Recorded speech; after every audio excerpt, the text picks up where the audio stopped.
Residivis kasus pemalsuan STNK dan BPKB sepeda motor hasil curian ditangkap Satreskrim Polres Metro Pelabuhan Tanjung Priok, Jakarta Utara beberapa waktu lalu. Selain memasukkan surat dokumen kendaraan, para pelaku juga memasukkan ribuan kertas materai.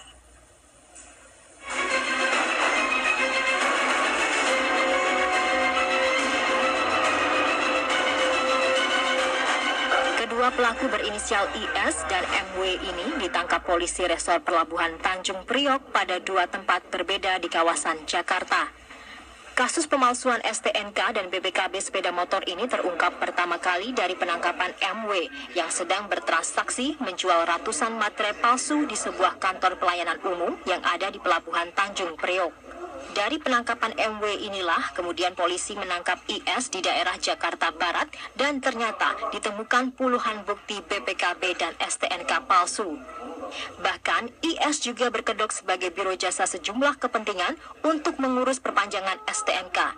Namun polisi curiga pelaku IS ini ternyata hanya memalsukan STNK, bukan memperpanjangnya di Samsat.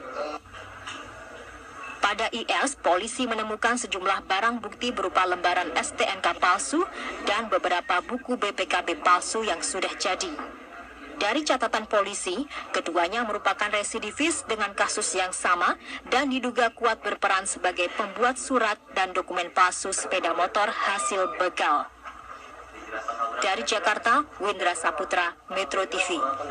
Dia modusnya pun cukup menarik. Awalnya saya berpikir bahwa modus ini adalah kerjasama antara pihak dari misalnya orang Samsat dalam hal pemalsuan STNK atau lain sebagainya. Namun ternyata tersangka ini bekerja sama dengan pihak dari pencopet yang ada di sekitar lingkungan mereka. Saya dapat memberi contoh, salah satunya ini ada KTP, di mana kalau kita melihat KTP ini sendiri seolah-olah wujudnya asli seperti KTP pada umumnya, namun ini adalah KTP yang dipalsukan dikarenakan memang contohnya saja ketika ia bekerja sama dengan pencopet itu mendapatkan KTP korbannya, kemudian KTP korbannya ini dapat dihapus menggunakan zat kimia seperti ini, zat kimianya, dan nantinya zat kimia ini sendiri dapat menghapus pada bagian printout dari KTP ini sendiri, dan nanti akan diprint ulang menggunakan mesin printer maupun juga alat-alat komputer yang memang di dalam komputer itu sendiri sudah ada format dari KTP ini sendiri. Nah, bukan hanya KTP ataupun juga ijazah dan lain sebagainya.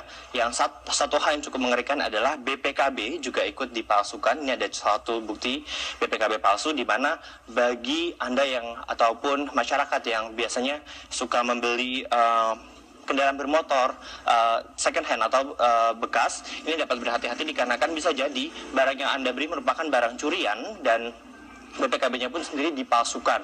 Nah, modus-modus seperti ini perlu diwaspadai oleh masyarakat.